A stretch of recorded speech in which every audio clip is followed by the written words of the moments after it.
of this extraordinary session. Madam Clerk, please call the roll. Senator Alvarado. Here. Senator Harper Angel. Senator McDaniel. Here. Senator McGarvey. Senator Schroeder. Here. Senator Southworth. Here. Senator Storm. Present. Senator Thayer. Here. Senator Wheeler. Here. Senator Nemeth. Present. Senator Mills. Very good. We have a quorum, and we have one item on our agenda that we're going to consider is House Joint Resolution number 1. And we have President Pro Tem Givens is going to come forward and present the bill. This is, if you remember just a few hours ago, this is the very identical, almost identical to Senate Joint Resolution 1. Identical. Mr. Chairman, I'm glad to be in front of the committee again. It is identical with the difference of the letter H and the letter S in House and Senate, and would be certainly glad to entertain any more questions that members have. But again, this is identical to the Senate Joint Resolution 1 that was passed out of this committee moments ago. Okay. Senator Alvarado has a question. Thank you. I'd like to make a motion, Mr. Chairman, if I could, for an amendment to this joint resolution. I've got the language here. It's rather lengthy, so you may want to read it to introduce this. We had the discussion just a few minutes ago about my concerns with one particular clause. I've got language here that would remove the entire issue with regards to the Kappa CS language in the Board of Nursing memorandum that we had. So the way this is worded, it would remove that section out of it completely. I've talked to the members of, I was told that there were members of particular organizations who wanted this. I've talked to them who said they did not particularly request this section to be included. So I'm going to make a motion that this joint resolution will be amended to reflect the changes that are present on this, if I could. Okay. Senator Thayer. Thank you. Thank you, Mr. Chairman. This is unfortunate, but I'm going to have to ask the members to vote no on this amendment. This resolution is the result of work between House and Senate leadership with input from members, and I understand my good friend Senator Alvarado's feelings towards this. I share his opinion, and I, when we get back here in January, and if this resolution is adopted and becomes law, I'm not going to support extending what the APRNs are looking for past January 15th. But this is an emergent situation. The Kentucky Hospital Association requested it, and so it was included to help get more healthcare workers on the front line. So I'm going to be voting no and ask the members to do that as well. Senator Alvarado. Thank you, Mr. Chairman. Since we mentioned the KHA, I've just had a meeting with them in my office, and they instructed me that they wanted to have some of the exceptions that are present in the memorandum, but not this portion specifically, and I confirmed that with them since I heard that was the issue.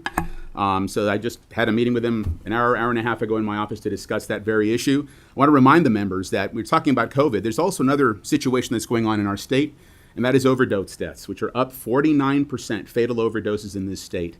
I've got the statistics out on my desk on the floor if anybody would like to see the CASPER reports over the past 10 years.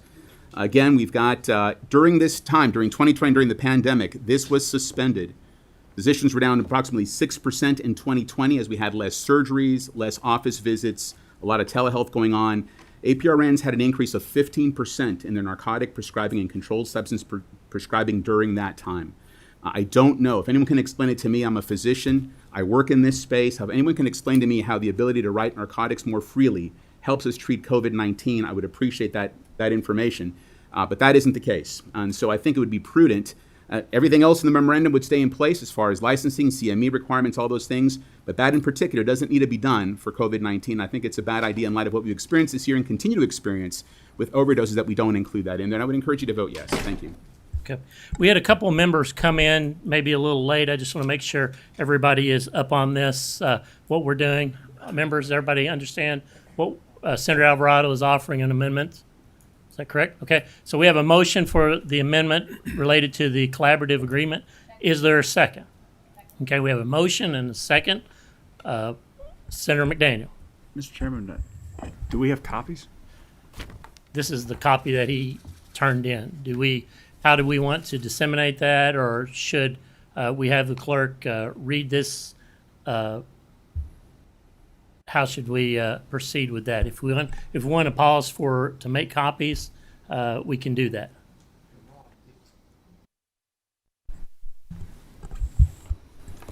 Senator Thayer. Again, this is a regrettable position. You know, the actual HJR has been out there, and members have seen it now for quite some time. This amendment, while not technically out of order as a committee amendment, is something just being dropped on us. And I'd also point out that the HJR 1 did just pass the House this afternoon with only 3 dissenting votes. Right. We can hold if we can make copies here.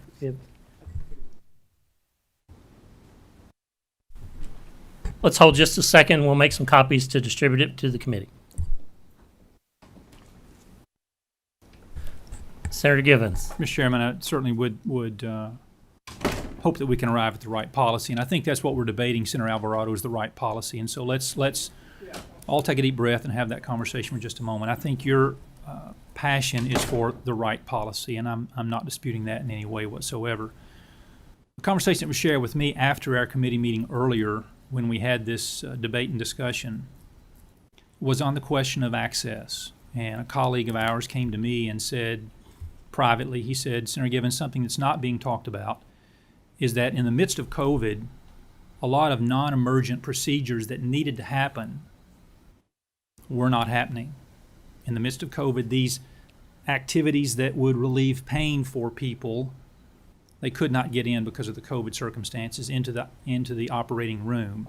And so he was told to go and see his primary care physician, who happens to be, as mine is, an advanced practice registered nurse. Because, look, I wish we could go back to the day when my old family doctor, Dr. Shuffett, Dr. Bucci Shuffett, was the one still providing care for me.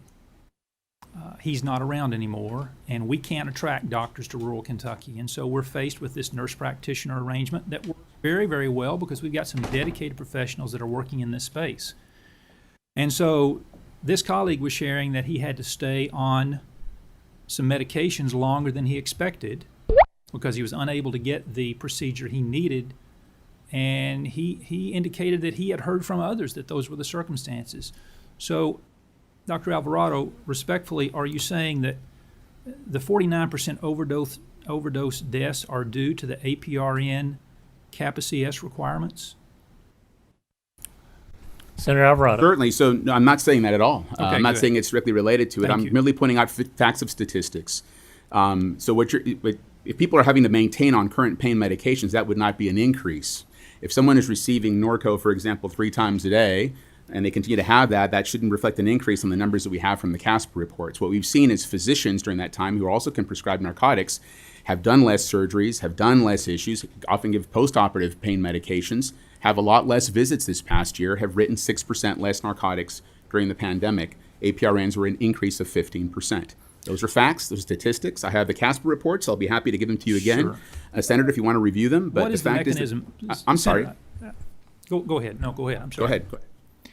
Share with me, and this is a sincere question, share with me the licensing body for nurses that oversees this and the licensing body for doctors that oversees this, and who has the authority to rein in these sort of outliers that may prescribe well beyond what they should. What's the mechanism for doing that? Sure. So Senator Alvarado. yes, thank you, Mr. Chairman. So the Board of Medical Licensure, as we know, this body, the Senate and the House, passed a bill back in 2011, ultimately for physicians, that requires them to document, especially for chronic pain management, 114 points in the record that they have to put in the documented record. And if doctors don't do that, they're guilty of a Class A misdemeanor, which is 6 months in prison, a monetary fine, and suspension or loss of their license.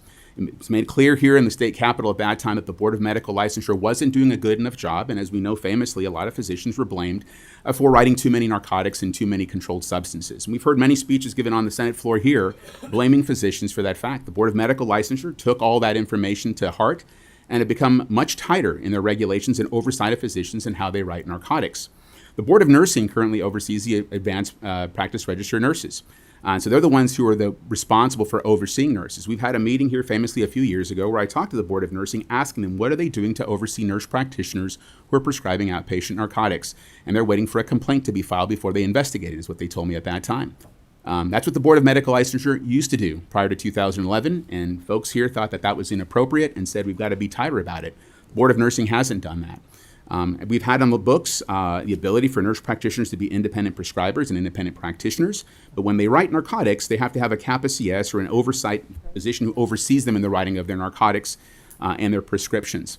So we've got that on the books. We've had it on the books. That was suspended by the governor and then by the board memorandum acknowledging that, which is bypassing the law to allow nurse practitioners to write more narcotics during this period of time.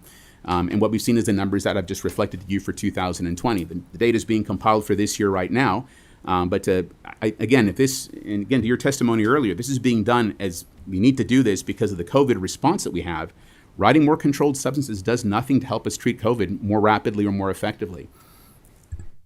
Mr. Chairman, if I may respond. Senator Gibbons. So, yes. Senator Alvarado, again, your concern is that the Board of Nursing is not regulating the nursing group as well as they should be? No, sir. You just asked me how they do it. I'm explaining to you what has they provided me. When I've had a meeting with them and expressed to them that the Board of Medical Licensure has a certain process, what they were doing, they saying they're not doing the same thing as the Board of Medical Licensure was doing at the time. They said that what they do is wait for a complaint to be filed. I've got plenty of examples. I got the data out here. I can give you one particular county in which I think 1.1 million units were prescribed by physicians back in 2011. 7 years later, physicians wrote, I think, 765,000 units. Nurse practitioners in that same county had written 15,000 in 2011, and then 7 years later, we're writing 930,000 units in that same county. So there's a concern that there's several of those that are scattered throughout eastern Kentucky where there's a problem where a lot of our overdoses are occurring. So I'm just merely stating statistics, facts. Welcome to have you review the Casper data that I've passed out. I know you've seen that before. Many are trying to crunch it to make it look different, but the facts remain. We're seeing 300 more prescribers, APRNs, every year. Physicians, if anything, have reduced in their numbers, and we have one group who's writing much larger quantities, hundreds of percentage increases when it comes to narcotics and controlled substances. And again, this is a bill that's been filed. I know that you've supported in the past as well here, that we've tried to get through, hasn't been successful in becoming law. To put that in this document is what I don't like. This is a document to extend a lot of boards and their memorandums to make licensing easier. That memorandum specifically includes suspension of Kappa CS, and if the purpose of this is to help us treat people for COVID, COVID regulation and COVID crisis, writing more narcotics and writing more benzodiazepines does nothing to help us treat that, particularly in outpatient settings.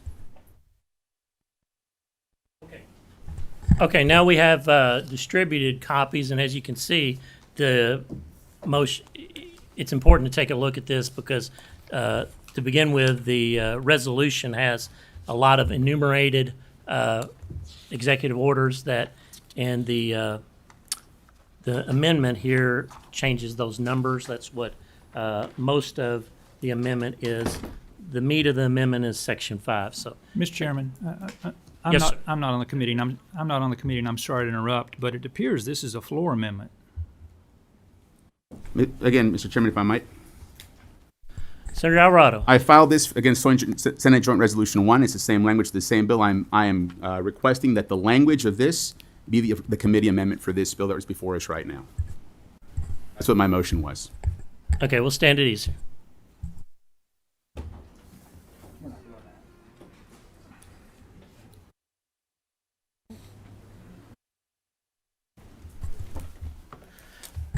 Senator Alvarado, after looking at this and taking a look at the way that this is filed, after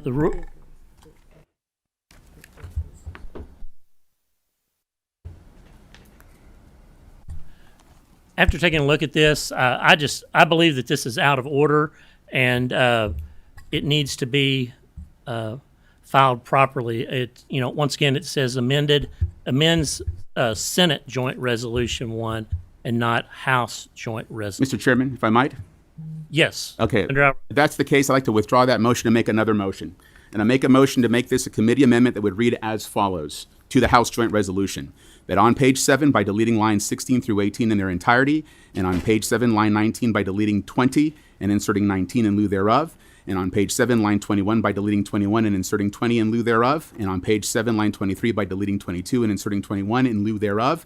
And on page 7, line 26, by deleting 23 and inserting 22 in lieu thereof. And on page 8, line 1, by deleting 24 and inserting 23 in lieu thereof. And on page 8, line 3, by deleting 25 and inserting 24 in lieu thereof. And on page 8, line 5, by deleting 26 and inserting 25 in lieu thereof. And on page 8, line 7, by deleting 27 and inserting 26 in lieu thereof. And on page 8, line 9, by deleting 28 and inserting 27 in lieu thereof. And on page 8, line 11, by deleting 29 and inserting 28 in lieu thereof. And on page 8, line 27, by deleting 30 and inserting 29 in lieu thereof. And on page 9, line 2, by deleting 31 and inserting 30 in lieu thereof. And on page 9, line 4, by deleting 32 and inserting 31 in lieu thereof. And on page 9, between lines 5 and 6, by inserting the following. Section 5, the General Assembly approves the reinstatement and extension of the Kentucky Board of Nursing March 5, 2021 memorandum, continuation of 201 KAR 20:320, emergency modifications and withdrawal of emergency modifications to 201 KAR 20:056, 201 KAR 20:070, 201 KAR 20:110, 201 KAR 20:225, 201 KAR 20:470, and 201 KAR 20:620 until January 31, 2022, and by renumbering subsequent sections accordingly. That's my Chairman? verbal, my motion Yep. for this. Mr. Chairman. Senator Thayer, point of Thank- order, I guess. Mr. Chairman, I'm going to ask that you rule this out of order. If we start accepting last-minute oral amendments of this magnitude in committee, it sets a precedent that will not lead us down a good path for the consideration of future legislation. And it gives me no joy to point this out because I agree with Senator Alvarado philosophically. I am not for the Kappa CS being lifted in perpetuity for APRNs. And I will not support anything that makes it permanent. But the Kentucky Hospital Association asked us to include this in the bill to assist with frontline help to help combat the virus and deal with the personnel issues we're having on the front lines at our healthcare facilities across the Commonwealth. It will last until January 15th. And unless action is taken by the General Assembly to extend it, it's over then. It's temporary. I know that Dr. Alvarado is probably concerned about the camel's nose under the tent, but I'm here saying publicly, I've worked to kill this in perpetuity for many years, and I will continue to do so. So I would ask that you rule it out of order. The oral amendment is a treacherous path for us to tread down at this time. I tend to agree, and I'm going to rule that this is out of order. The reason being is that in my time in the General Assembly, I have not seen this occur and been advised that this is a rule. It is the rule of the chair of the committee to decide whether we have large oral changes and amendments to legislation like this. So I'm going to rule this out of order, and we'll move on from there. Any other questions or comment? Motion on the bill. We have a motion. Move to adopt, yeah. We have a motion from Senator Wheeler. Is there a second? Second. Second from Senator Thayer. Madam Clerk, please call the roll. Senator Alvarado, Senator Harper Angel, Senator McDaniel, Aye. Senator McGarvey, Display my vote, Mr. Chairman. You may. I am going to vote aye, but I do think we've seen here why we need to debate these bills a little more thoroughly and have more time. Thank you. Senator Nemes, Senator Schroeder, Display my vote, Mr. Chair. Yes, you may. Thank you. I'm going to vote aye today for the purposes of the committee. I do think we started a good policy discussion, good policy debate.